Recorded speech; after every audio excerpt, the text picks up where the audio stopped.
Today I'm in the orchard trying to tame the beast before the season comes, but I need a little bit of help. Hey, Kevin. Tom, is that you?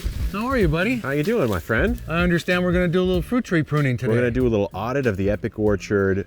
We have Tom Spellman on the homestead, someone I've learned so much from in the world of backyard orchard culture, which you've heard me talk about a ton. And Tom, you're the guy really who's popularized that method to people like myself. You know what? It's been a fun run trying to get people indoctrinated into the methodologies and concepts of backyard orchard culture, and we're still going steady. We're still doing it. So we're going to go through today with Tom the whole orchard and just see what you think about what I've done, maybe some things I could improve on, maybe do some pruning, starting with this front section here, maybe with the citrus hedge. The citrus hedge is great. I mean, I love the concept. I love the fact that you're using a fruiting plant to give you not only fruit but a function. Yep. You've got 10 or 12 different varieties in here together, and you're getting fruit all through the season. This is exactly what we want to describe and we want to promote in backyard orchard culture. So it's at that time, like 2-3 years in, where, as you can see, tons of actual fruit on the plant. These Satsumas, probably one of my personal favorites. But yep. When we talk about pruning at this stage for citrus, am I looking good here, or are there some cuts that you might be making? Well, from a perspective of growing it as a hedge, I think you're fine. You're going to allow the side growth to kind of grow into itself, so you don't mind overlapping varieties. The only thing you would do right now is look for growth that's growing out into what you want to use as your pathway. Right. And if you've got fruit on it, like the orange right here, I might make a couple of cuts on here, but I wouldn't do that until you're ready to use this fruit. Could I cut it right now if I was going to use this fruit? If you're going to use that fruit now, absolutely. Because you're just trying to bring this path in just right. a touch here. All you want to do is take about 12 inches or 14 inches off of this long, lanky growth. I mean, you could even do some of that now without removing any of the fruit if you wanted to do that. I could make a couple of cuts here. Well, there's one. Come in on this guy right here, maybe? Yep, absolutely. Let's take a look at this bear's lime. This is one of our producers. It's been very, very vigorous. It seems like, kind of like this guy, I want to bring it in a bit. Yeah. Right? You got a couple little fruit here. You've got some blooms coming on, but I could lose this if I want, because there's so much. Yeah, so, right? This is where you want to start to make a few strategic cuts so that next flush of growth comes out and finishes that off for you in a nice form. I always get a little bit in my head, I guess, on some of the pruning decisions. So like this little weird branch here that's kind of curving up and it's got these offshoots. Are you just saying, hey, I'll just take it to here? You certainly could, or that branch is spaced where it's not really coming out into your walkway. It's kind of going this way, it's right? giving you more growth this way, but now, so the consideration is, as this grows out this next season, it's going to overpower the orange. So do I want to open it up a little bit more on this side so that I don't put too much shade on that orange? Yeah. So that would be a good cut to So make. that opens up this, That as the opens sun up that comes side. over, maybe Exactly. halfway through the day, it'll start penetrating right here, which thickens this orange up a bit, sweetens it up. Exactly. Okay, so then my next question on the citrus hedge is, do I allow them to completely enmesh themselves, or do I keep sort of a dividing line between each variety? I think that's more a personal landscape preference than what I would consider a culture that needs to be followed. So if you want a little bit of room in between, you could certainly do that. Personally, the citrus hedges that I planted many years ago, I've allowed them to grow into themselves and just keep the top and the sides cut. Let's talk about height then.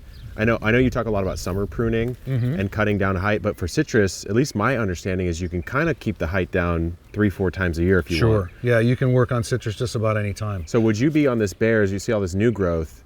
It feels like I kind of want to let this go for a bit, right? Up to, if I want an 8-foot hedge, which would be maybe here, I need to let this come up then, right? Instead of cutting it back down? Two considerations on that. Yeah. One of them would be, do I want all of these varieties to grow as a balance, or am I okay if the bear's lime gets twice as high as the Satsuma mandra? I see, yeah. So if that's the case, you can let it go to get to your ultimate height.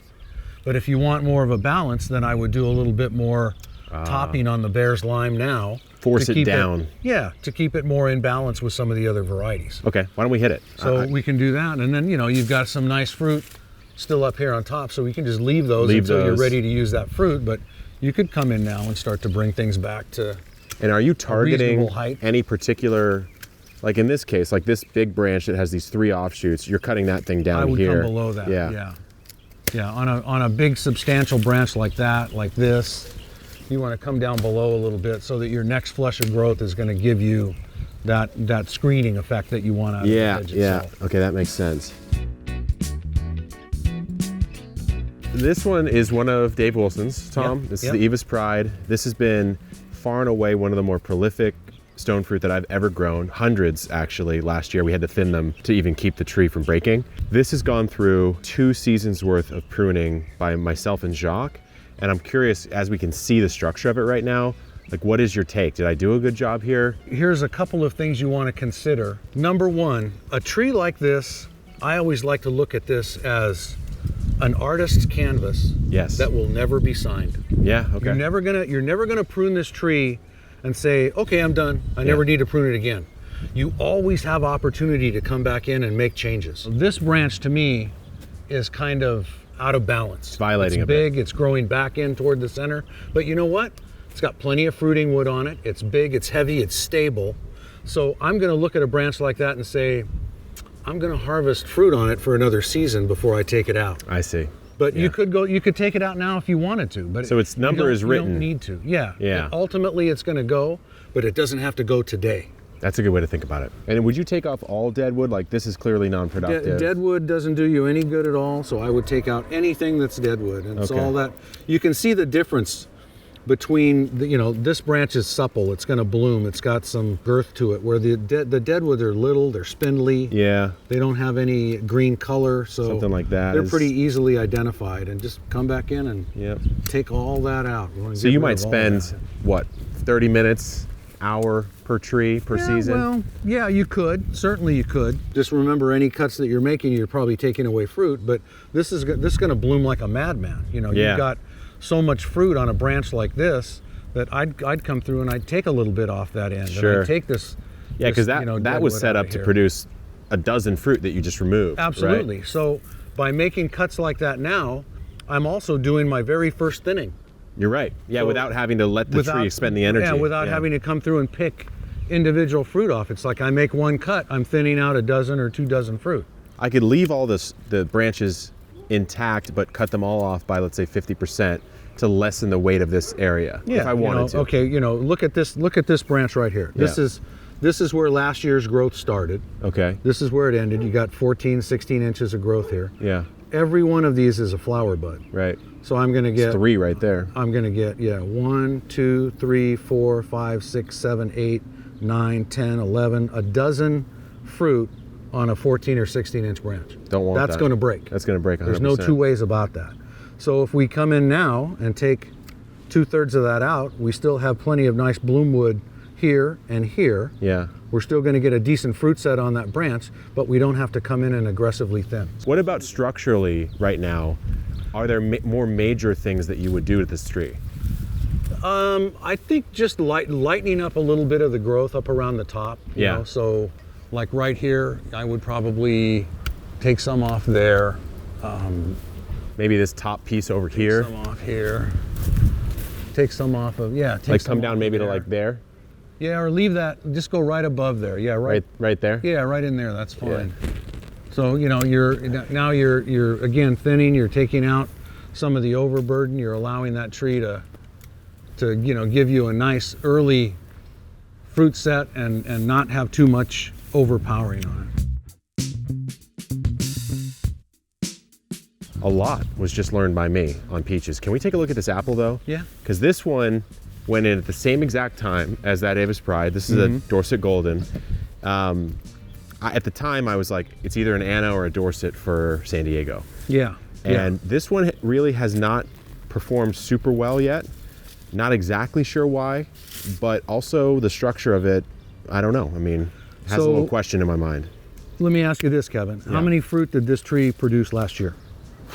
I want to say it was about 10, maybe. So on a small tree like that, this is your fruiting structure. Here's your spur wood. It's already starting to give you some bloom. So those spurs will develop and you can get bloom and fruit on those for many years. Okay. Where on your peach, you're going to get fruit on 1-year-old and maybe some 2-year-old wood. And that's it. These spurs can fruit for 10 or 12 or 15 Oh, really? years. Okay, wow. So what's happening now is it's put a lot of its emphasis on this whole side of the structure to setting fruiting spurs, where this has gone into vegetative. So you've got new growth here, new growth here, new growth here. So what we want to do here, this is kind of growing back in toward the center. Let's take it all the way All down. the way off. So I do have some spurs here. Right. So we're leaving the spurs on that. Okay. This one is all vegetative, but there's some spurs behind it. So let's bring that back. So why cut here instead of all the way down to here? Well, I want to get some new development from that. So some of these buds can come out. I'm leaving 6 or 8 inches there where I can get some new development for next season. Okay. And I'm going to do the same for this one right here, but it's a double. Yeah. I don't really like that co-dominant, so I'm going to take out the weaker of the two. Interesting. And Okay. then we're going to bring this one back. So to describe what we just did, we noticed that here's your dominant that was taken over by a secondary. Right. That then split. That's co-dominant. Right. You remove one completely, and then you cut this one down so that this becomes redominating. Right. And we'll get a new flush of growth down here. Yeah. And then probably within a couple of years we can remove this center section out. But now you'll get fruit on it for the next few years. So you don't have to do that right away. Remember, Interesting. Artist's canvas, no signature. Oh, I love this. Always opportunity to come back in and do something else with it. Why don't we take a look at the pomegranates? Because these ones, we've got the Parfianca variety, the wonderful variety. This past year was, I believe, the second season, and the first season I got 1 or 2 fruits per, if that. This season, I'd say about a dozen across both, which I was very pleased about because I love pomegranate. They're young trees. They're still teenagers, basically. Yeah. So the thing about these though is the way I understand is you can grow them more as a bush form, or you can force a single and grow them more as a tree structure, and it's kind of up to you. Yes, absolutely. So a commercial grower would grow them usually as a single trunk tree or a triple trunk tree. Okay. But they want clear space underneath so that they can cultivate, so that they can weed and do some of the work that they want to do to their soil. Right, as a farmer. That's not as much of a concern with you. So for me, I want a pomegranate to be a shrub. Yeah. I don't want to try and make it into a single standard tree. Yeah. If you do that, you're spending half of your next summer season removing suckers from that base all the time. Yeah, because it wants to keep sprouting out. It wants to keep suckering. It wants to keep growing from that base. It's an intimidating tree, I think, for a beginner, because when you look at it, especially when it's dormant like this, it just looks like a mess compared to, there's so many little side shoots. Right. And again, you can get as detailed as you want with this. I would take that out. Yeah. With palms, these suckers you mentioned, so there's like 5 or 6 or 7 right here. Because I'm growing this as a shrub, I'm leaving all of those. You're going to leave those. Yeah. These will actually be fruiting this year. Yeah. So they fruit off the new suckers. Yeah, if you just kind of walk around it a little bit and say, well, what else is out of balance? So you could come and make just a couple of cuts. So I'd here. bring this down a bit because it's into the pathway, maybe like right in here-ish. there. Yeah. And if I'm growing 2 next to each other, which was the idea here, do I have to think about some of that similar thing that we mentioned with the citrus, where this is clearly a bigger variety. The Wonderful is a little more vigorous. Can I cut this down to size and force it to be sort of on the same playing field as the Parfianca? You could bring you've already made a couple of substantial cuts here, so you could bring everything back down with that cut, and that's going to give it the same height as your bring it Parfianca. Like roughly a little bit down. Yeah.